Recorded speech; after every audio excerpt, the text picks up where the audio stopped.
নমস্কার বন্ধুরা, পুপুর রান্নাঘরে তোমাদের সবাইকে স্বাগত। হাজির হয়ে গেছি একদম দোকানের মতো মশলা চিড়ের রেসিপি নিয়ে। চিড়ে ভাজা কিন্তু কম বেশি আমরা সকলেই পছন্দ করে থাকি, আর এই রকম মশলা চিড়ে সকলেরই প্রায় খুব পছন্দের। একটু চায়ের সাথে যদি এরকম চিড়ে ভাজা পাওয়া যায় বা হালকা খিদের সময় এই চিড়ে ভাজা খেতে কিন্তু খুবই ভালো লাগে। একদম দোকানের মতো সেই মশলা চিড়ের রেসিপি আজকে তোমাদের সাথে শেয়ার করব। খুব সহজে, খুব চটজলদি এটি কিন্তু বাড়িতে তৈরি করে নেওয়া যায়। খেতে কিন্তু ভীষণই ভালো হয়, একদম দোকানের মতো। তাহলে দেখে নেওয়া যাক আমার আজকের রেসিপি মশলা চিড়ে একদম দোকানের মতো। এটি বানাতে প্রথমেই আমি কড়াইতে একটু বেশি করে সাদা তেল দিয়ে দিয়েছি। দিয়ে এক মুঠো চিনেবাদাম এরকম স্ট্রেনারে করে ভেজে নেব। তেলটা কিন্তু ভালো করে গরম করে নিতে হবে, আর মিডিয়াম টু হাই ফ্লেমে বাদামগুলো ভাজতে হবে। খুব সাবধানে ভাজতে হবে। বাদামের কালার হালকা চেঞ্জ হয়ে এলেই কিন্তু বাদামটা নামিয়ে নিতে হবে। কড়াইতেও কিন্তু ভাজা যায়, কিন্তু তাতে তুলতে অসুবিধা হবে এবং পুড়ে যেতে পারে বাদামগুলো। তাই এভাবে একটি স্ট্রেনারে করে কিংবা যে ঝাঁঝরি হাতাগুলো হয় সেগুলো দিয়েও কিন্তু ভাজা যায়।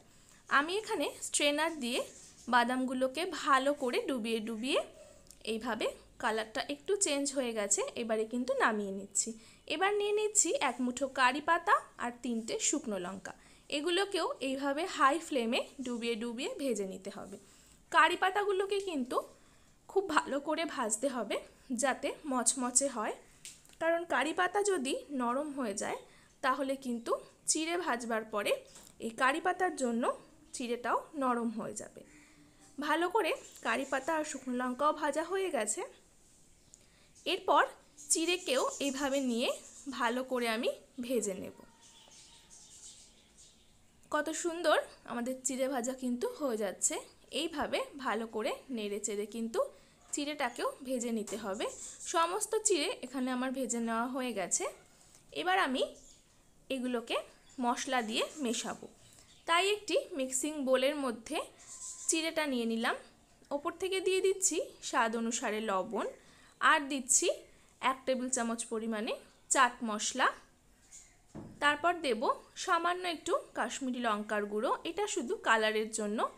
একটু লঙ্কা ভেঙে দিয়ে দিচ্ছি, কারি পাতাগুলো এইভাবে ভেঙে দিয়ে দিচ্ছি।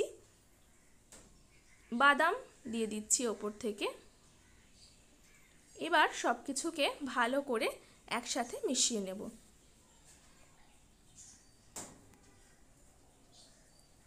এখানে ওপর থেকে ঝুরি ভাজা বা চানাচুরও ব্যবহার করা যেতে পারে, কিন্তু আমি এখানে আর করছি না। এইভাবেও কিন্তু খেতে খুবই ভালো লাগে। তাও যদি দরকার পড়ে তাহলে চানাচুর বা ঝুরি ভাজা ওপর থেকে দেওয়া যেতেই পারে। সমস্ত কিছু ভালো করে মিশিয়ে দেখে নিতে হবে আর লবণ লাগবে কিনা।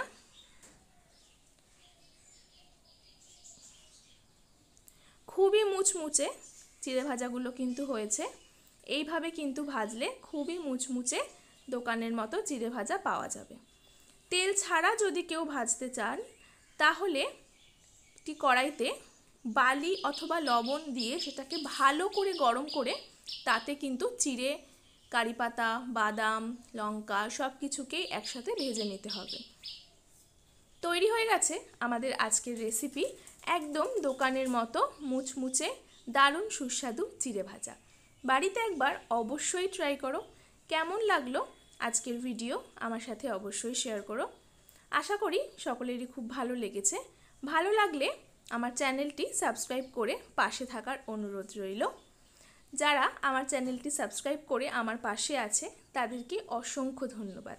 যারা আজকে আমার চ্যানেলে নতুন এসেছো তাদেরও অনুরোধ করছি আমার চ্যানেলটা সাবস্ক্রাইব করে আমার পাশে থাকার জন্য। ফিরে আসবো আবারও। আজ বিদায় নিচ্ছি।